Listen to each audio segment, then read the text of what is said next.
Right, here we are again, still discussing cold foils. Now, there's two things that I just want to add right before we get into it. So first off, I am recording these back to back, right? So I know this topic is quite divisive, so I'm sure there's some comments going either way, and we will, read through that, and I will correct my arguments and reorganize my thoughts probably sometime next week, going over all of the feedback, if you will. And then the second thing is I'm not big on scripts, right? I try to release a consistent amount of videos, but I'm not doing this full time. So in other words, I don't have the time to sit down, write out a full script, make sure all my arguments are completely solid, right? It's more just a collection of my thoughts and opinions. So in that sense, it needs to be taken with a grain of salt, and I am completely and absolutely okay with being, called out or being said to be wrong or corrected, right? They're beneficial things to me because they allow me to grow.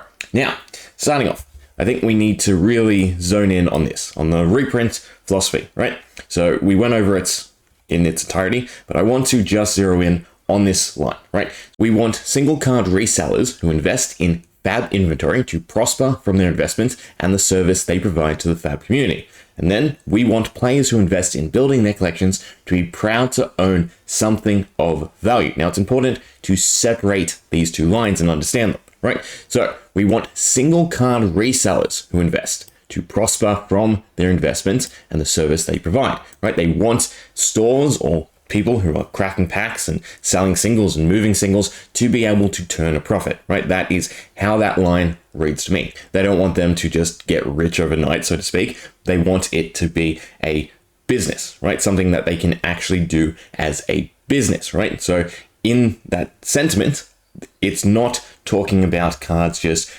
constantly rising in value, right?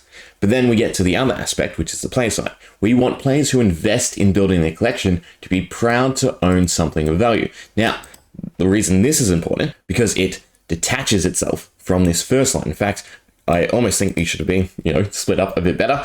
But, right, the player is separate to that of a reseller, right? So a player needs to be able to own a collection, and it needs to sustain its value one way or the other, right? It can drop a little, it can rise a bit, but it's not, again, meant to grow. The idea of this philosophy is that we have the different chains, right? So LSS produce the boxes for the people to open and digest, but they still want, as per this philosophy, people who resell their single cards in the secondary market to still benefit, right? They don't want to do anything that collapses it, that, makes it, impossible to move singles, that one day turns what was a thriving business, a reason to stock up on these cards and trade these cards and sell these cards, to now not be worthwhile, right? Similar to, constant reprints in, say, Magic, right? If you own certain cards and then certain things get reprinted, right, they're going to tank and your inventory is going to drop immensely. So they're trying to keep that in mind when they organize new cards to print, right? And then again, the counter to that on the player side is all they want is your value to maintain, right? So it doesn't necessarily, again, have to grow, doesn't have to, 4x in 5 years. It just has to be worth something, right? They just want to make sure it doesn't collapse, right? Every card you have collected, you have pride in showing off, right? They want you to know that it will maintain some degree of its value, one way or the other. Right, so I think that is important to zero in on, right? That clear distinction, because again, there are, a lot of different ways to interpret this. The main way being, people who want to just read into the good side, if you will, that their cards will continue to grow over time, right? But this does not expressly state that, right? They just want it to be worth something. But that aside, what about the actual cold foils, right? Where is the issue to me really stemming from, right? Because that's this point in time, again, I will just blatantly say, right? Cold foils in any set, aside from the top end, are garbage, right? They are not worth the namesake of cold foils to me, okay? And again, if I were to say to you, a Marvel, Legendary, right? You're probably going to think secondary to that, it being cold foil, right? Even though all Marvels are cold foils, right? The top end of the Legendaries are cold foils. You're still just going to most likely think in Marvel and probably Legendary cold foil, not cold foil Legendary, right? And this mentality is actually a really important thing to talk about and discuss, because the mentality attached to cards equates to their rarity, right? If you perceive something as rare and valuable, it's going to be rare and valuable. If you perceive it to be common, minute, and boring, then it's not going to attract value, right? Despite pull rates not changing, right? We got the increased pull rates in Everfest that did horribly, so they cycled it back, and we still get one cold foil in one box on average, right? Yes, you can say the argument, oh, well, printing has increased, more people are opening boxes, all these different arguments, but that is across the board, right? Every single card has gone up, yet we still have, Majestics that hold around the same price. We have things that skyrocket like Warmongers, but again, for cold foils, the rarity has not changed. You are still finding one cold foil in 24 packs. That makes it rare, right? Whether it's a common, rare, or something greater, it is still a hard to pull card, right? It's still a card that at the very least in terms of opening, you're spending the whole box price, right? So where is the devaluation coming from? Well, it's again, that mentality, right? The association people have towards cold foils versus the other cards in a box. Marvels come in. Marvels are now the top chase, so the cold foils drop down a peg because we perceive them as worse. Okay, similarly, the competitive scene rises and rises, and you want to play to earn prizes and rewards and the better cold foils. Well, now all the Majestics and the playable cards have a higher association of value from the box, meaning that, again, the cold foils diminish. Okay, which then brings us to the other points, right? What are the actual collectible cold foils at the moment? Okay, if I were to say to you, what cold foils do you want to own? Right? Do you want to own the commons from sets? Do you want to own the rares from sets? What about their promo equivalents?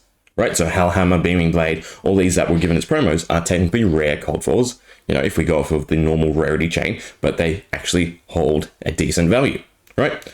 You want the promos, you want the cards that are harder to get. Why? Right? Because in reality, every store could run armor kits, right? The actual amounts of these promos could be greater than the actual print. We don't know. But we are just associating that we have to fight for these cards, that we have to earn these cards, and therefore they are rarer and attract a larger premium, right?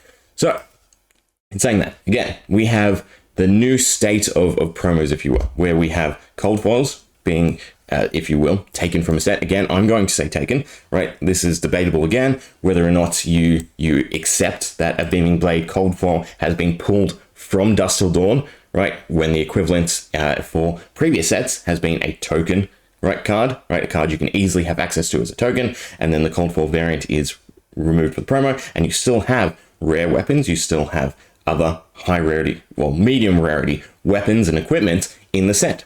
Instead, in Dusk Till Dawn, we got 12 pieces of horrible gear, right? We all know that gear is horribly balanced, and then the 4 main weapons that you probably would want to chase were pulled out and assigned to the armory kits, right, as promo variants, and they hold a decent value, more so than any of the cold foils, right, outside of that high tier from Dusk Till Dawn. So again, we can circle back to that mentality aspect, right, being that we know equipment is not worth it, right? You're not going to experiment with equipment. Their abilities are a bit too niche, they're a bit too useless across the board when compared to the higher tier equipment, right? Sorry, when I say equipment, I mean armor, versus weapons, where you might, try this weapon because it has a fun effect and it changes up your play style and your gameplay a little bit, right? But it's not as necessary as equipment for the majority of heroes, right? Of course, you have like Doranthia. Across the board, a lot of weapons are give it a go, right? It still has use, it still has viability, more so than armor equipment, meaning that the cold foils have a better mental association to them, right? They are still valued because you know that someone is going to try it. Whereas the Radiant set, right, from Dusk Till Dawn, or the Darkness set, they're not going to be used as much as, the Hellhammer, or trying out the Axe, or trying out Beaming Blade, or trying out all these different weapons, right? Because it is so much more detrimental to take junk equipment, right? So the cold foils are horrible. So in a set like Dusk Till Dawn, again, where they have pulled out 4 weapon cold foils and replaced it with 8 more pieces of horrible equipment, right? To me, that is an issue. Because again, it devalues the slot, the cold foil slot overall in Dusk Till Dawn, because the cards that might actually be able to hold some value have been removed, and inserted are cards that we know as a community are not going to accrue value, because again, we have already put up these mental barriers towards these pieces of equipment. Despite their rarity, despite their look, despite anything else outside of playability, we view them as bad, right? So they don't attract value. Okay, so that is my grievance with, again, promos, right? They're sort of eating away or capitalizing the interest of a set, but this extends further, right? Because if we look at, for instance, the gold full price cards, this is another mentality issue, right? If I were to present you with 2 cards, one with a silver border, one with a gold border, right? Irrespective of how hard they are to pull, how rare, or what you have to do to earn them, if they were just equivalent in everything except for border, which one would you pick, right? Would you rather have gold or silver? Again, mental association that we are all taught is gold is better than silver. So again, we value gold higher than silver. So even in a case where they're absolutely equivalent, the gold is always going to attract a premium above the silver, right? So this detracts from silver cold foils across the board when we know every single one of them is going to turn up as a gold foil. So anyone serious about collecting, right? Generally speaking, you don't care about the middle ground. You want the best of the best. You don't want every variant, right? So for the majority of cards, you want gold foil, right? If it doesn't come in gold, you want extended art. If it doesn't come extended art, then sure, you'll settle for the normal cold foil. But, right, for the majority of horrible equipment, the jank stuff, well, it's now being used to dilute the gold foil pool, right? Is it not? Because they don't want to release legendaries as gold cold foils to a excessive amount, right? If they gave it out at every single big event, right, then we'd have an issue because, again, there'd just be way too many of them. They don't print enough legendaries to cycle through to combat this. So instead, we get put into the drop rate in the pool, jank equipment, if you will. Equipment that isn't necessarily equivalent, right, but is still going to detract from the silver variant because now it comes in gold. But there's also another aspect to this that I don't think is reflected on or pushed as much as it should be, right? We have been seeing the increased growth of cold foil non-equipment cards, right? And this is really important because you don't disrupt anything by printing a non-equipment card in cold foil, because we have, what is it now, 4 years of built-up perception towards equipment coming in sets as cold foils, right? So if all of this was removed, right, you could keep the gold foil legendaries, if you will, for the top, prizes if you want. But altogether, I think the better thing to do would be just to use Majestics as the cold foil variants for prizes, right? Because again, we know that Majestics aren't meant to be the collectible aspect of the game. They're not the main crux of this philosophy. They might associate themselves with this top line, right? But it is our understanding, or at least mine, that they're not made for this second segment, right? This second line, we want players who invest in building their collections to be proud to own something of value, has always meant to me the high chase cards. Legendaries, Fables, and Cold Foils, right? Great. Yes, Legendaries are obviously Cold Foils, Fables are Cold Foils. Again, it's a mental association, right? You call a Fable a Fable, you don't call it a Cold Foil. Any EV is going to split them up. But yeah, altogether, right, from day one, there was, to me, this divide. You have the normal cards in your set that are to be traded, played, and, don't necessarily accrue the same value. And then you have the collectible chase aspect of the box. And this was well balanced through first edition and unlimited, right? And I'm starting to sort of regret the shift to 2.0. But now we just have this big, weird jumble, right? Where they have sort of just flooded the gates, but not like any other TCG, right? They have just, to some degree, randomly picked what gets what treatment, right? We have promos that are now everything across the board: cold foils, normal extended art, rainbow foils, normal rainbow foils, right? It's a little bit confusing. And yes, I know we're still in early days in comparison to most TCGs, so there's still some time to figure stuff out. But it's just this weird sense of competition between the different aspects of the game, right? That sets, to me, are no longer holding true to this philosophy. Promos, yes, promos are becoming increasingly more the thing to collect, right, than yesteryear, right? The promos from Arcane Rising, from Welcome to Wraith, right, they were something to get your hands on, but they weren't going to accrue the same value as cold foils from those initial sets. Now, the other thing I should probably just note, right, is, again, I like using the percentage rule, right? So if a cold foil from X box is worth 10% of the box, right, versus a cold foil from a new box worth 1%. Okay, that is comparable to me because it tries to strip away as many variables as possible. And then it also accounts for, of course, the rise in price of a box versus its cold foils or its internal contents that we use to then calculate all the mumbo jumbo and the stuff about the box. Right? Again, I'm not here to do the financials. Right? I'm just here to sort of highlight issues and sort of problems that I foresee. Right? And sort of start a dialogue and a discussion about what might, need to change, or what shouldn't change, or how we could move in a better direction. Right? That is my goal within this community. Right? And to me, cold foils are not cold foils. Cold foils no longer adhere to this reprint philosophy across the board, right? In terms of inventory, I doubt there's many stores stocking up on common and rare cold foils versus, Majestics and other cards from the set, the bulk of the set.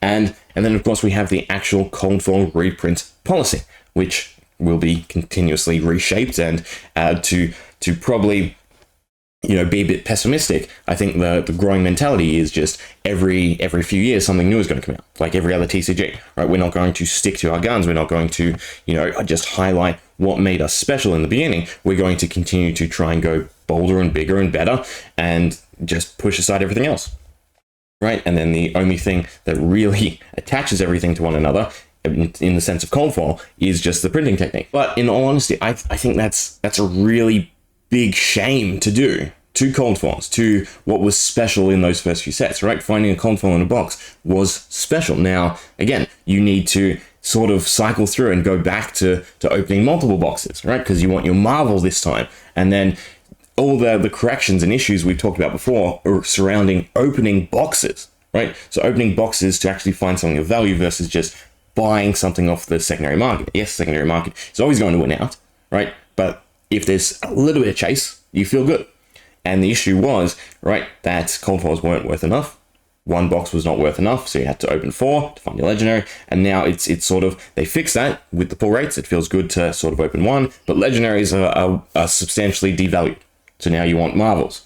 And then that goes back to, well, you better go back to opening a case or 2 so that you can find your Marvel. And then again, if a new sort of top end card comes out, it'll be, well, cool, I found my Marvel in a few boxes. I'm happy. Wait, no, now they're not worth it as much. So now I have to go back to opening, a few cases, which is, great as a business strategy for LSS, but that doesn't seem to me to be what they want, right? From their card game, to just churn out, money, if you will, or something that feeds directly off of gambling addiction, right? Because there's a big thing behind this mentality. It's similar to mobile games or MTG at this point, right? You go for the big highs.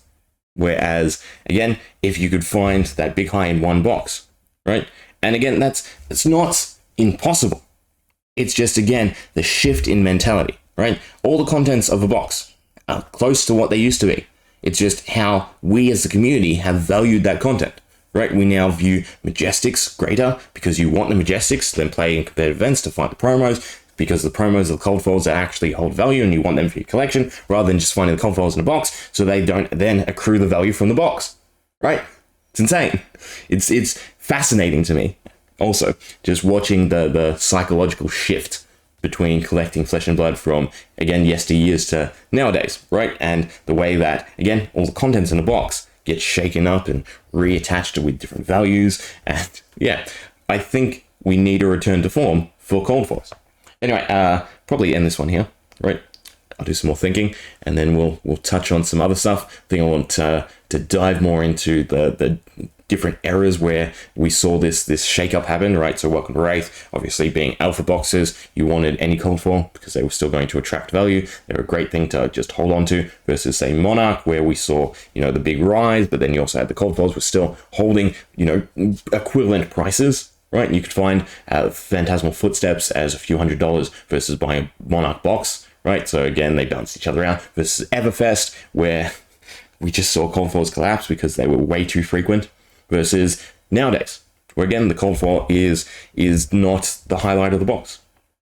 And to me, the cold foils were the backbone of Flesh and Blood. Again, they were what really helped it make its mark in terms of, again, separating what was playable versus what was collectible. You open your box, you find your Majestics, your rares, And then you have your cold foils and your foils, and they were your collectible aspect, with the cold foil being the high emphasis, rather than, you know, finding a extended art majestic rainbow foil, right? And actually, no, you know what? I do want to spend a little bit more time on cold foil majestics, right? Because I know they appear in Judge promos. There's been a few other times where they've been used as normal promos. There's been a few times where they've just been cards in sets, right? As majestic cold foils. Uprising, I want to say, right? One of the flame attacks. But altogether, right? There are ways to handle the perception towards cold foils, right? Again, it's not having competition. It's not pulling them out of sets and readjusting and using what you have and just reverting assets to different segments of Flesh and Blood. There are better ways to do this. And again, it seems like they're sort of taking a minimalist approach to me, where again, they're pulling stuff out of sets to then be given as promos. And yeah, it just detracts from one another instead of just going out of their way and doing, well, you know what, we'll, for the armor kits, right? We'll pick the main majestic of each of them, and we'll do it in cold foil, or we'll do it in cold foil extended art, right? And that will be the armory kit promo. And we'll stick the Hellhammer, the Celestial Fury, the Flail, and the Beaming Blade back in Dusk Till Dawn, so that you have some decent, you know, rare pulls in terms of cold foils. Because in terms of Dusk Till Dawn, right, commons and rares, I don't think there's any that really hold value. It's only the majestic weapons that you really start to be okay with them being your cold foil of the box, right? So there were ways to handle this better. And if we've already moved into the territory of printing majestics as cold foils, right, as using cold foil printing on things outside of equipment, then I think they should go all in on it, and they should make sure that promos don't overlap, and there is not this inbuilt competition within, again, those different segments of Flesh and Blood. Because at the moment, the overall feel to me, right, is boxes have completely lost the second half of this philosophy aspect, right? The majority of the contents of a box are not something you want to own into the future, right? You might like to have a master set, but your master set is not going to accrue value as the previous sets. Okay, if you want to, you know, hold on to cards, go for the promos. Okay, and that to me is a bit worrisome, right? Because I think it was beautiful having a box where, you know, you had cards that you knew were the playable side of the game, and then cards that you knew were the collectible aspect of the game. And that line has just been blurred and blurred and blurred to the point where it is now, where I am, again, voicing my opinion that I think cold foils in sets are rubbish, right, across the board, or on average, or the majority, right, they're the better ways to phrase it, are rubbish.